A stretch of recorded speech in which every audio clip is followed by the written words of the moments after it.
പരിശുദ്ധ അമ്മ മാതാവ് ജീവനോടെ പ്രത്യക്ഷപ്പെട്ട ഈ അൾത്താരയിൽ എന്നെ സാക്ഷ്യം പറയാൻ അനുവദിച്ചതിന് മാതാവിനും തിരുക്കുമാരനും ഞാൻ 1000 നന്ദി പറയുന്നു. എൻ്റെ പേര് പ്രിയ. എൻ്റെ വീട് ഇടുക്കി ജില്ലയിലെ കട്ടപ്പനയ്ക്കടുത്ത് ഞങ്ങളുടെ ഇടവക നാങ്കുതൊട്ടി സെൻറ്റ് ജോർജ് ചർച്ച്. ഞാൻ ആദ്യമായിട്ട് ഉടമ്പടി എടുത്തത് 2020 ഉടമ്പടി എടുക്കുമ്പം ഞാൻ വിദേശത്തായിരുന്നത് കൊണ്ട് തന്നെ എൻ്റെ ഉടമ്പടി NRI ഉടമ്പടി ആയിരുന്നു. ഞാനിപ്പം ഏകദേശം 3 പ്രാവശ്യം ഉടമ്പടി പുതുക്കി. ഞാൻ 2020 മുതൽ ഈ 2025 വരെ ഞാൻ എന്തായിരുന്നു എന്ന് ജസ്റ്റ് ബ്രീഫായിട്ടൊന്ന് പറയാം. ഞാൻ വിദേശത്ത് ജോലി ചെയ്തിരുന്ന സമയത്താണ് ഉടമ്പടി എടുത്തതെന്ന് ഞാൻ പറഞ്ഞു. അത് കഴിഞ്ഞ് ഞാൻ വീണ്ടും ഉടമ്പടി എടുത്ത് തിരിച്ചു പോയി. അവിടെ ചെന്ന് 2021 ആയപ്പോഴത്തേക്ക് ഒരു പ്രത്യേക സാഹചര്യത്തിൽ ഹസ്ബൻഡിനെയും മോനെയും ഞാൻ നാട്ടിലേക്ക് കൊണ്ടുവിട്ടു. അവർക്ക് ഹസ്ബൻഡിനൊരു വയ്യാഴിക വന്നുകൊണ്ടാണ്.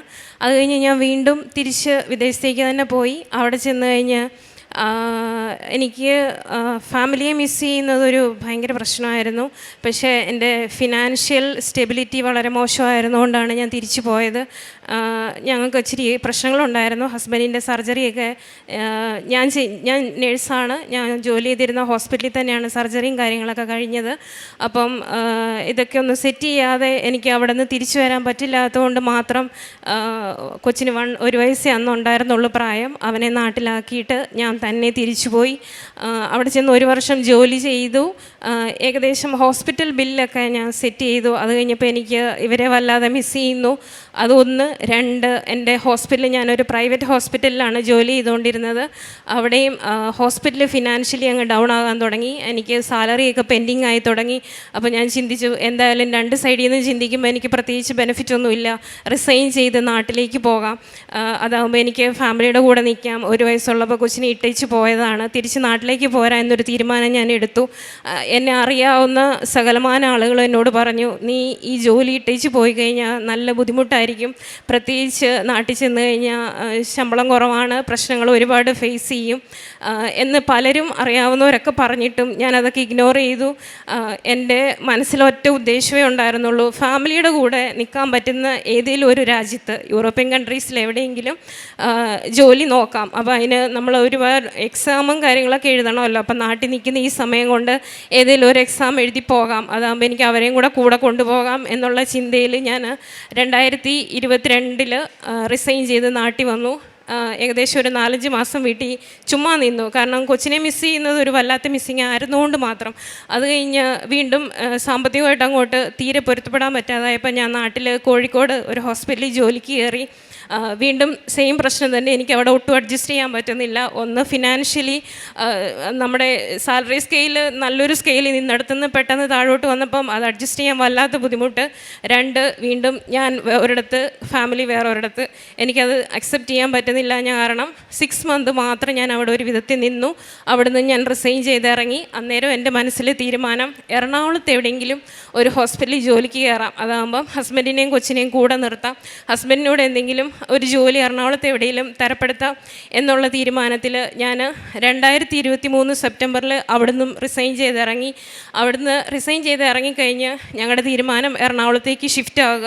അപ്പോൾ പുതിയൊരു ബിഗിനിങ് ആണ്. ഞങ്ങൾ സെപ്പറേറ്റ് മാറി താമസിക്കാൻ പോവുകയാണ്. അപ്പം ഒരു ആത്മീയ നിറവിന് വേണ്ടി ഞാനും ഹസ്ബൻഡും കൂടെ കട്ടപ്പന ഞങ്ങളുടെ അടുത്തുള്ളൊരു ധ്യാന കേന്ദ്രത്തിൽ ഒരു ധ്യാനത്തിന് പോയിരുന്നു.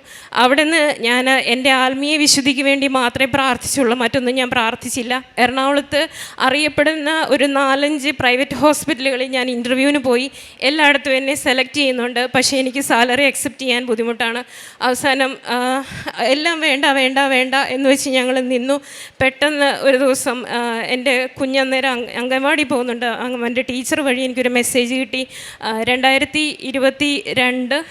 2023 നവംബറിൽ എറണാകുളത്ത് വെച്ച് ജർമ്മനിയുടെ ഒരു ഇൻ്റർവ്യൂ നടക്കുന്നുണ്ട്. അത് കേരള സ്റ്റേറ്റ് ഗവൺമെൻറ്റിൻ്റെ ഒഡേപെക്കിൻ്റെ അണ്ടറിലുള്ള ഇൻ്റർവ്യൂ ആയിരുന്നു. അപ്പം ഇൻ്റർവ്യൂ നടക്കുന്നതിൻ്റെ തലേന്നാണ് എനിക്ക് ഈ മെസ്സേജ് കിട്ടുന്നത്.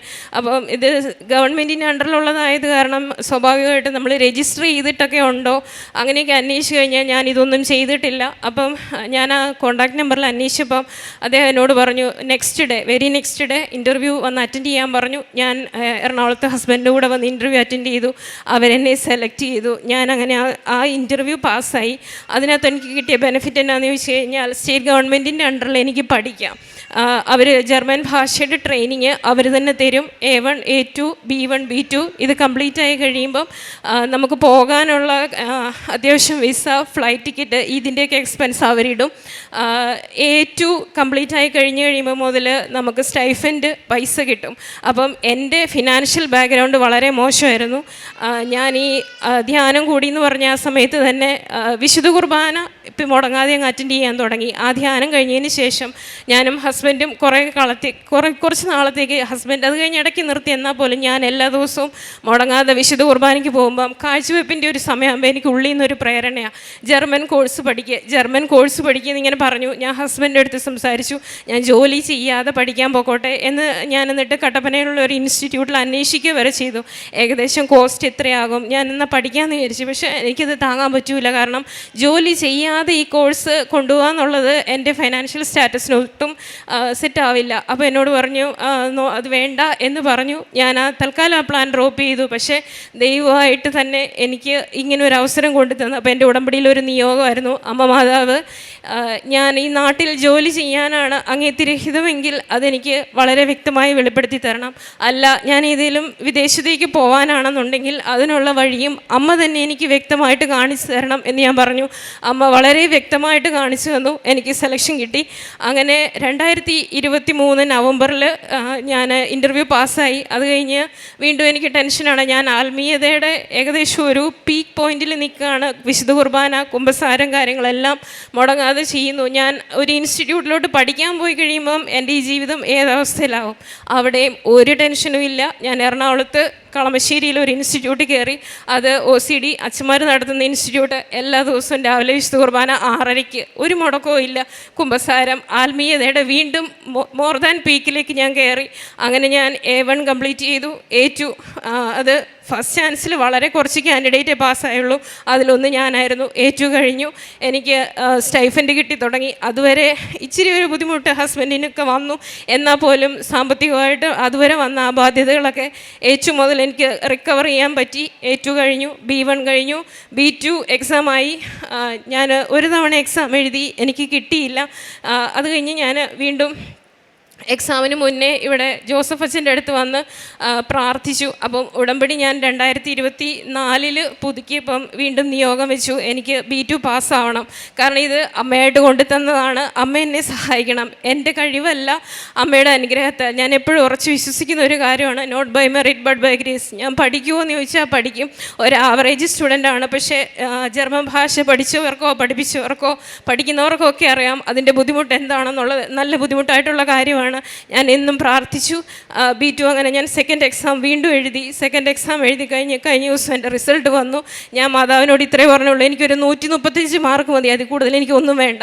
പക്ഷേ അമ്മ മാതാവ് എനിക്ക് 146 മാർക്ക് നൽകി അനുഗ്രഹിച്ചു. ഞാൻ എക്സാം പാസ്സായി. ഏകദേശം ഒരു 1.5 വർഷത്തെ യാത്ര കഴിഞ്ഞ ദിവസം കൊണ്ട് ഞാൻ കംപ്ലീറ്റ് ചെയ്തു. ഇതിനിടയ്ക്ക് എനിക്ക് അവിടുത്തെ എംപ്ലോയർ ഇൻ്റർവ്യൂ ഉണ്ടായിരുന്നു, അതും കംപ്ലീറ്റ് ചെയ്തു. ഇപ്പം എൻ്റെ പേപ്പർ വർക്കുകളൊക്കെ നടന്നുകൊണ്ടിരിക്കുന്നു. ഇനിയും അമ്മ തന്നെ എന്നെ വഴി നടത്തും എന്ന് ഞാൻ ഉറച്ച് വിശ്വസിക്കുന്നു. കാരണം ഉടമ്പടി എടുത്തതിന് ശേഷം മേ ബി എനിക്ക് സിറ്റുവേഷൻസ് വന്നിരുന്നു, ഞാൻ ഇന്നിവിടെ ജീവനോടെ പോലും ഇരിക്കില്ലായിരുന്നു. എനിക്ക് ഫിനാൻഷ്യൽ ഇഷ്യൂസ് ഉണ്ടായിരുന്നു, പേഴ്സണൽ ഇഷ്യൂസ് ഉണ്ടായിരുന്നു. ഞാൻ വിദേശത്തായിരുന്നു. ആൾക്കാർ കേൾക്കുമ്പോൾ പറയും, വിദേശത്ത് ജോലി ചെയ്ത ഒരു നേഴ്സിന് 5 രൂപയുടെ സേവിങ്സ് ഇല്ലേന്ന് ചോദിച്ചാൽ ഞാൻ വട്ടപൂജ്യമായിരുന്നു. എൻ്റെ കയ്യിൽ 1 രൂപ പോലും ഉണ്ടായിരുന്നില്ല. പക്ഷേ അമ്മ മാതാവ് എന്നെ നടത്തി, ഇപ്പോഴും നടത്തുന്നു, ഇനിയും നടത്തും. ഞാൻ ഉറച്ച് വിശ്വസിക്കുന്നു.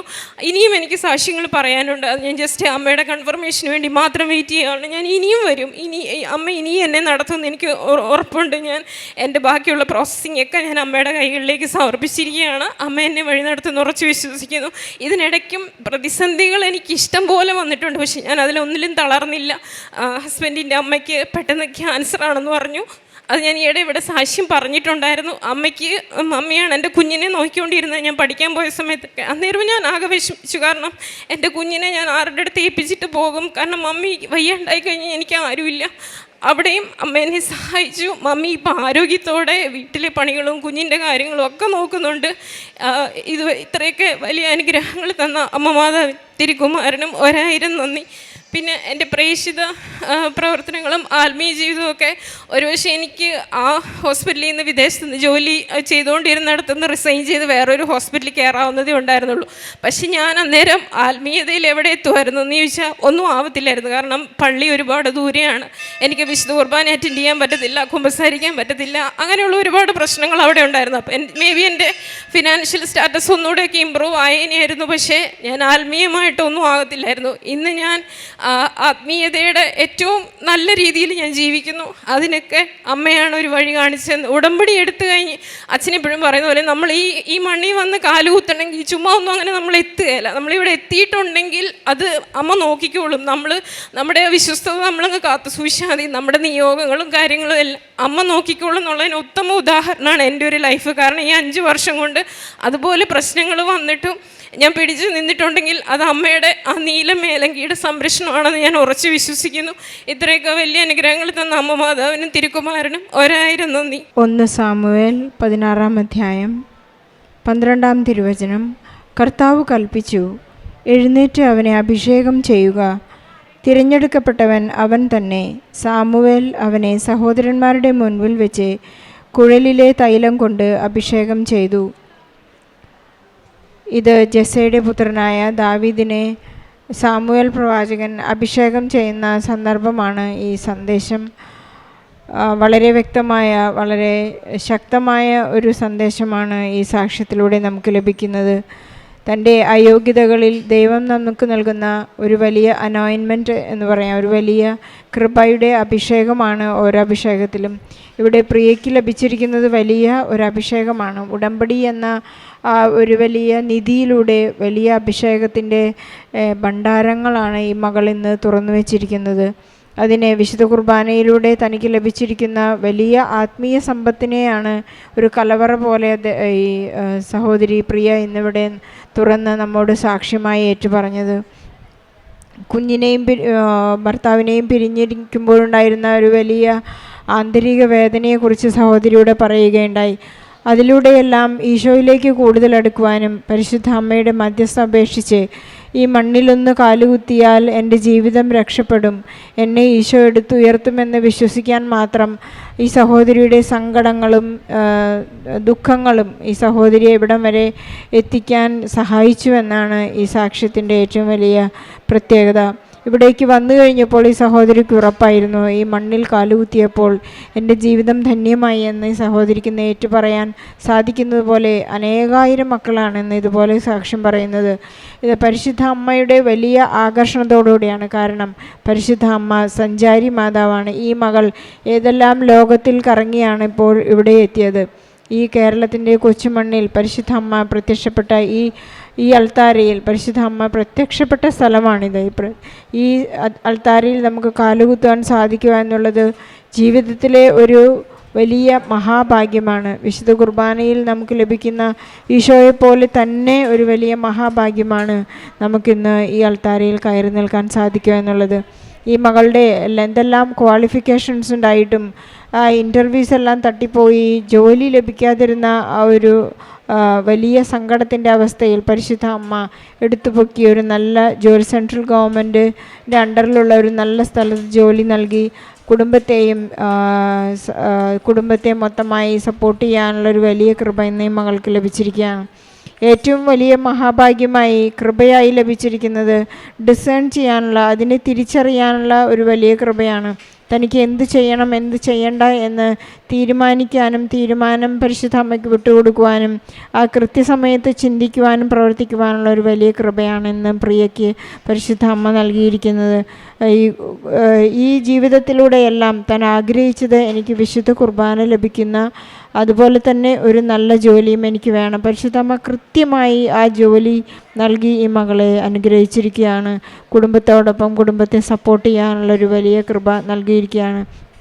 നമ്മുടെ കണ്ണുനീരെല്ലാം കുപ്പിയിൽ ശേഖരിക്കുന്നു എന്ന് പറഞ്ഞ ദൈവം ആ കണ്ണുനീരെല്ലാം തുടച്ചു മാറ്റി നമ്മെ ആശ്വാസ തൈലം പൂശി നമ്മെ അഭിഷേകം ചെയ്യുന്ന ഒരു ദൈവം നമ്മോടൊപ്പമുണ്ട്. പരിശുദ്ധ അമ്മ നമ്മോടൊപ്പം സഞ്ചരിക്കുന്നുണ്ടെന്ന് വിശ്വസിപ്പിക്കുന്ന, വിശ്വസ്തയോടെ കാത്തുപാലിക്കുന്ന ഒരു ദൈവം നമുക്കുണ്ട്. മോശ പാടുന്നത് പോലെ എനിക്ക് വളരെ ഇഷ്ടമുള്ളൊരു സങ്കീർത്തനമാണത്. മോശ ചെങ്കടൽ ഭേദിച്ചതിന് ശേഷം ആ ഒരു വലിയ അത്ഭുതം കണ്ട് മോശ തന്നെ പാടുകയാണ്, ഇത്ര വലിയ വേറൊരു ദൈവമുണ്ടോ, ഇത്ര വലിയ വേറൊരു ജനതയുണ്ടോ, കർത്താവ് സ്വന്തമായിട്ടുള്ള ഒരു ജനതയുണ്ടോ, അത് നമുക്ക് മാത്രമായിട്ടുള്ള, നമ്മൾ തിരഞ്ഞെടുക്കപ്പെട്ട നമുക്ക് വേണ്ടി മാത്രം ദൈവം നൽകുന്ന വലിയൊരു കൃപയാണ്. പ്രിയയുടെ മനോഹരമായ സാക്ഷ്യത്തിന് ഈശോയ്ക്കും പരിശുദ്ധ അമ്മയ്ക്കും നല്ലൊരു കൈയടി നൽകി സാക്ഷ്യം നമുക്ക് സമർപ്പിക്കാം, നമ്മുടെ നിയോഗങ്ങളെ സമർപ്പിക്കാം. അത്യപൂർവ ദൈവാനുഭവങ്ങൾ ഇനി നിങ്ങൾക്കും സ്വന്തം. ഈ യൂട്യൂബ് ചാനൽ ഇതുവരെ സബ്സ്ക്രൈബ് ചെയ്തിട്ടില്ലെങ്കിൽ ഇപ്പോൾ തന്നെ സബ്സ്ക്രൈബ് ചെയ്യുക. ഈ വീഡിയോ ഇപ്പോൾ തന്നെ നിങ്ങളുടെ സുഹൃത്തുക്കൾക്ക് ഷെയർ ചെയ്തുകൊണ്ട് കർത്താവിൻ്റെ പ്രേക്ഷിതരാകുക.